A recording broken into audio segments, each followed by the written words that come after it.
let's make no mistake about it. This is a cut budget. This is a cut budget in real terms, because if you don't at least increase agency budgets by the amount of inflation, then in real terms, after inflation is accounted for, people are taking home the same nominal dollar amount but with less purchasing power. It's a cut budget. And if inflation, I don't know, 2%, 2.5%, that's where this is what is in this budget. And as we heard some of the testimony, fixed costs also go up. So with a nominally level budget, just base going forward, and rising fixed costs, which an agency will have no choice but to pay, like for gas and electricity, then that makes it even harder.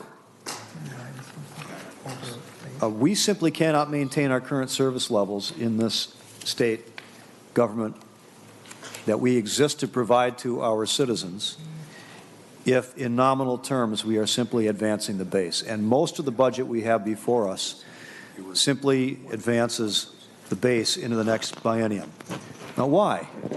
We're not in a deficit year. We're not being told that we have $1 billion or $2 billion or $5 billion shortfall between projected revenues and projected expenses. We don't have to cut. The cuts in here are a choice. It's a choice made by the majority caucus of the Senate and passed on to this committee. Why are we treating this like it's a deficit budget? I'll be honest with you. I'm embarrassed for the chair, because I know that the chair does not like this budget. And I would probably be accurate if I said that every member of the majority on this committee does not like this budget. Then why do we have it in front of us? Why is this the budget that we have to vote on? Why doesn't the majority put forward a budget that makes more sense given our current fiscal situation? Much of what we do in this committee is prevention related, or ought to be prevention related. We spend all this money, as has already been said, on corrections, on cleaning up the mess after it's been made. Well, we will pay, whether it's in this budget or some future budget, or we will pay in the form of externalities later. And by externalities, I mean we'll have more crime victims. We will have a revolving door in the prisons and in the courts. More customers, if you will, more demand for services. Those are human costs. Those are financial costs. We will pay eventually if we don't pay for the prevention in this budget now. With more crime victims, you'll have more financial loss in those families. You'll have more families that are devastated in one way or another as well.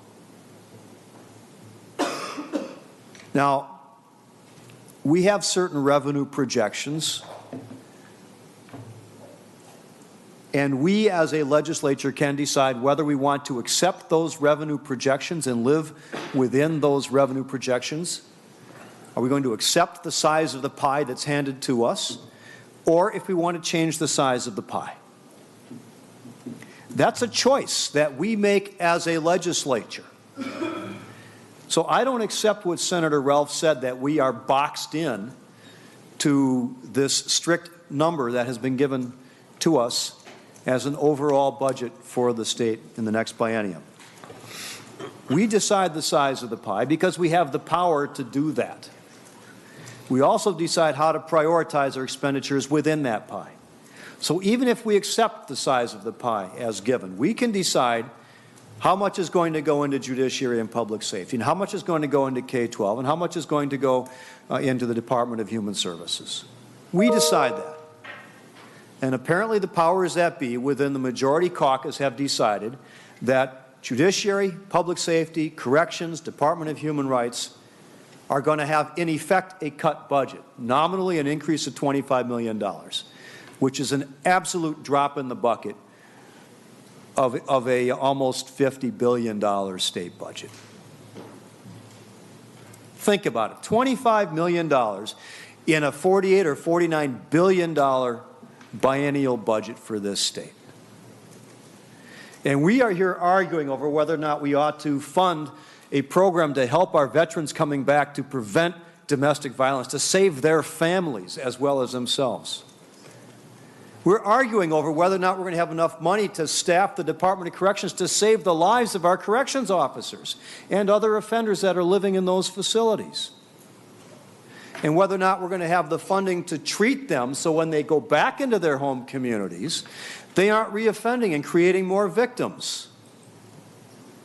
Why are we even arguing about that? The budget is the ultimate moral document. It's not just about do we agree with the governor. It's about what morals do we bring to the table, because the money that we spend reflects those philosophical and moral priorities. And the budget that we have before us today, under the chairman's authorship, is the Senate majority's preferred budget. I don't accept that as simply a negotiating ploy. If so, then this whole process is built on a farce. All we're doing is throwing numbers out there because we have to throw numbers out there, but we're not going to accept any of it because at the end of the process we're going to come back with a different number. Well, maybe we will, and maybe some of these priorities will get funded. And if in the spirit of compromise compared to the moral document that's going to come from the other body, maybe we end up somewhere in the middle. But there's also a very strong moral statement being made by the Senate majority that has constrained these budgets, which is that there have to be tax refunds or tax cuts. How much of the budget is going to be devoted to that? How much is the $80 or whatever I might get back at the end of a tax refund season that I'm going to be able to go out and spend to fund this veterans program? I can't do it alone. I'd have to pool it.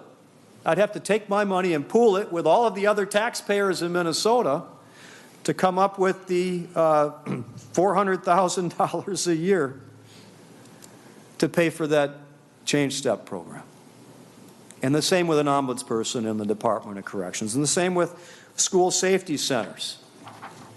I mean, we're talking about saving the lives of our kids, and we can't even add $250,000 a year to help our schools become safer because we've got this fealty to some other budget priorities in some other part of the budget that we don't see in this committee. I don't accept that.